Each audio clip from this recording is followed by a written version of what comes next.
Guess who's back? Back again. Tommy's back. Tell your friends. All right, let's talk helldivers, everybody. So, there's a lot of theories going around the helldivers community. One of them that keeps showing up is the clone theory. Now, I will demonstrate why I believe that the clone theory is stupid in this video. That will be the whole topic and the point of this conversation in Let's Talk Helldivers. Now, number one, proof of reason number one. Let's go to the galactic map. Had not so all right. Attacked our cities, cool. Project Free Wham! Never have seen Look the at light of all of these planets that Super Earth owns and that we have successfully colonized. All right, look at all of this space, even this right here. We own this. And oh, look, this right here. Oh wow, look at all these planets. Isn't that like fascinating? We just have so many of them. You know, they're just that's been colonized, and that's been colonized, and that's been colonized. And you're asking, why does this matter to the clone theory? Well, if you look at statistics right here, it says there are 8.3 billion people on planet Earth alone. Interesting. Planet Earth alone, 8 billion people. Interesting. Now, what if every single planet that we own, all right, has 8 billion people on it? And that's like best case scenario. Some might have more, some might have less. But as you can see here, we have all these planets that could probably have 8 billion people on them. You know, just living, you know, in this galaxy, in this galactic war. You know, just out here colonizing, like even way out here. You know, we own this. So. Alright. So that's rule number one. Okay? That's point number one of showing why the clone theory is stupid. People just... There's 8 billion people, and people enlist into the war, and people are born every day across the galaxy, and it's stupid. Now, next point of theory is a suit of armor that really broke my mind when it released. This suit of armor right here. Is this it? Yeah. This suit of armor right here. So, this suit of armor is the suit of armor from the first Galactic War. And you're asking, why does this matter? Well, because the suit of armor really doesn't mean anything. It's just a suit of armor. But in my headcanon, each and every single piece of armor that you have is a class or a specialized unit. So think of the Helldiver Corps as the army, and then within the army there's a specialized unit. You have people that are better at jungle warfare, people that are more ceremonial, people who are made to fight in sandstorms and desert planets. Yep, desert planets. Some people who are, you know, like jungle biomes. People who are much sheriffs. A Super Earth sheriff is a thing. Police, Super Earth special police, Super Earth detonation unit. So like all these are different like Helldiver branches. So it's like Helldiver demolition expert, Helldiver elite, Helldiver brash taxes, general brash taxes unit. It's like all of these are not just costumes. They are uniforms for a specialization within the Helldiver Corps. All right? It's not just a costume that you wear. They are specialized for a specific task, in my mind. So, when this armor was released, when this armor was released, this opened up things for me because this shows that the Super Earth is not only cryo-freezing people until they need them for combat later, they still have helldivers that are frozen in cryogenic stasis from the first galactic war. That would make them extremely old. They have humans on back order, basically. They have helldivers that have been frozen since the first galactic war. They've been piling up these helldivers since then. They've been freezing them since then.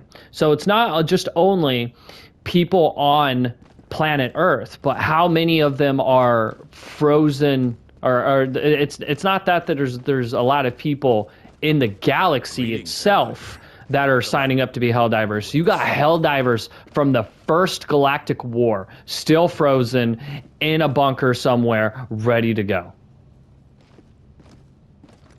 Not old. So no, they're not going to run out of bodies. It's actually like, yeah, like the clone theory is really stupid. Another thing to prove the clone theory wrong.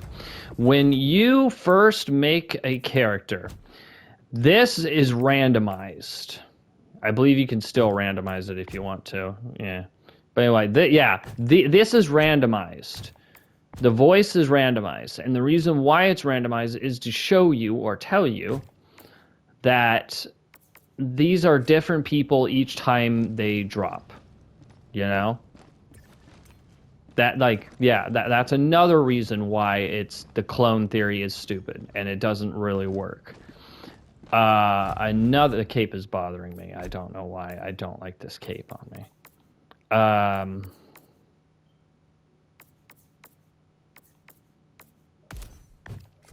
There you go.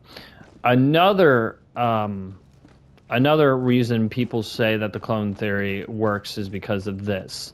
So this right here, all right? When you join another cruise ship, you come from the stasis unit onto the ship. But what you don't know is that, or what I think is happening is, you are not this helldiver. This helldiver that I'm currently or playing as right now, you are not them. You are the ship, or the ship's captain, all right? This guy over here. This is who you are in the game, really. This guy, the guy in charge of the ship. That's who you are, all right? And as you play the game, your ship unlocks new weapons, new abilities, and all for the betterment of Super Earth. You see, all this stuff was unlocked because helldivers died for it and leveled up the ship and made it a better freedom-fighting destroyer, basically. So you are not the helldiver, you are the ship, or the ship's commander, whatever you want to call it. All right, and when you come out of these pods, these cryogenic chambers, that is not you. So people think that they fly over, like one person's destroyer flies over to another person's. No, stop thinking that.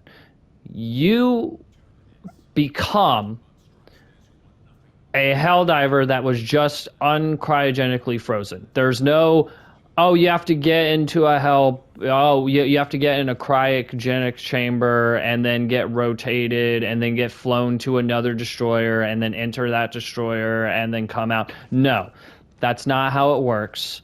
How it works is there are 40 of these helldivers on the ship, maybe even more. I'm not entirely sure. And it rotates through and it picks the one that the ship needed for the mission, the helldiver it needed for the mission. It rotates through, picks the one that you ordered, and it comes out. And it's a fresh body for the conflict. All right? And the reason why, and the reason why people say that there's another reason people say is the guns. The Helldiver immediately knows where the gun is after he drops, after he dies and then drops again. He knows where to go to pick up his stuff. Because of that is because of Helldiver trackers. All right, each and every single weapon has a tracker in it, and it's to locate every weapon and every vehicle on the battlefield. Because after the war is over, after the war is over, I believe that Seath Police or Seath Army, whoever, after the planet is fully liberated, circles the planet, collects every vehicle that is still operational, what's it called? Exosuit Patriot. Every Exosuit Patriot, every vehicle, every weapon gets picked up, fixed, repaired if it can be, and recycled back into the war machine. This saves them. This saves them the cost of having to buy or make new war machines. Why you have new war machines when you can just repair and recycle all of the other ones? Look at the hell bombs here. Look at the escape pods. Like they're fully capable of like fixing these things. So their trackers in the gun is the reason why your guy knows where everything is at when you die. It's because the Helldivers have trackers in their guns and in their samples and in their vehicles. All right. And I think that was all of my argument. Oh, and to confirm my point about how perfect that the Helldiver Corps is at just, using things over and over and over again, look at the Liberator. Look at the Liberator Concussive. It's almost the exact same gun. Look at the ARG-2. It's basically a Liberator. Look at the Liberator Penetrator. It's a modified Liberator. Down here, take a pick of the Liberator Carbine. It's very similar to the Liberator. Like these people are very efficient at mass producing weapons for a grand scale army. There's not much deviance or separation between them. Look at the Diligence and the Counter Diligence. It's almost the exact same gun. They changed a few things on it so they can mass produce it. Look at the Liberator Defender and then the Pummeler. It's almost the exact same gun. They just changed a few things. And then you got the Punisher, the Slugger, the Crookout, and lastly, nope, that's it. Yeah, just those. Those three guns are essentially the same gun. So they can mass produce them for war. And then you got same thing here. Breaker, Incendiary Breaker. Oh no, it's almost the exact same gun, probably because it is. Spray and pray is different. I'm not gonna pretend it is. So yeah, and then you got your experimental weapons and blah blah blah. But these people are very good at, or Helldivers are very good at mass producing things and making them efficient for the war effort. And I hope this convinces people that the clone theory is stupid. Like it really is. They're not clones.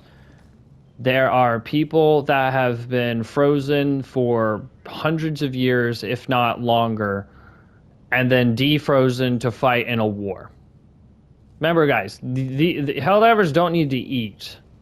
Because after you're done with the war, you just go back into your pod and you get frozen until the next mission. So, it's like you're not really given a meal. You're not walking around. You don't have families anymore.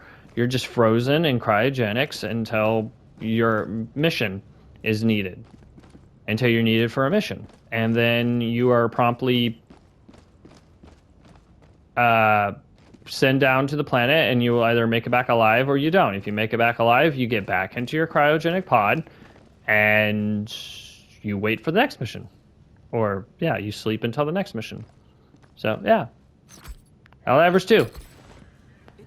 No clones. All citizens of Super Earth.